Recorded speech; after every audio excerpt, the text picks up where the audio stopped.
चलिए आइए अब हम लोग देखते हैं रोल ऑफ बैंकिंग। बैंकिंग की भूमिका। Banks provide funds for the business and play a vital role in the development of a nation.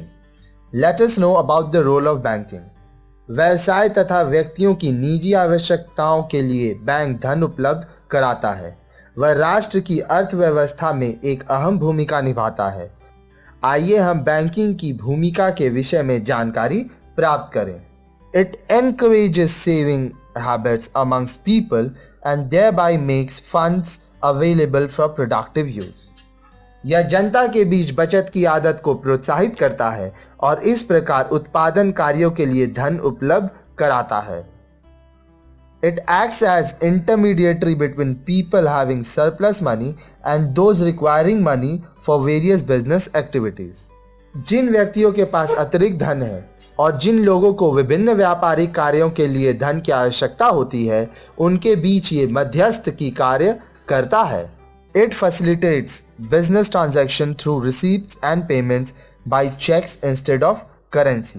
Check द्वारा धन की प्राप्ति और भुगतान के माध्यम से यह व्यावसायिक व्यवहारों को सुविधाजनक बनाता है। It provides loans and advances to businessmen for short-term and long-term purposes. व्यवसायियों को यह अल्प अवधि तथा दीर्घ अवधि के ऋण तथा अग्रिम भुगतान प्रदान करता है। It also facilitates import-export transactions. आयात निर्यात व्यवहारों को भी सरल बनाता है।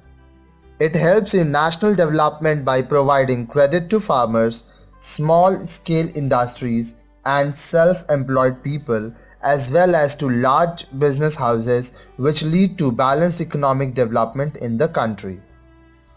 किसानों, लघु उद्योगों और स्वयं रोजगार करने वाले व्यक्तियों तथा बड़े औद्योगिक घरानों को भी यह शाख प्रदान कर राष्ट्र विकास में सहायक होता है, जिससे देश का संतुलित आर्थिक विकास होता है।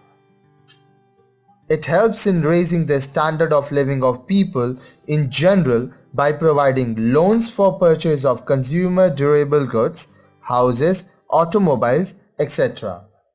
उपभोग की टिकाऊ वस्तुएं, मकान, मोटर गाड़ियों आदि के क्रय यानी खरीद के लिए यह ऋण प्रदान करते हैं और जनसाधारण के रहन सहन के स्तर को ऊंचा उठाने में मदद करते हैं।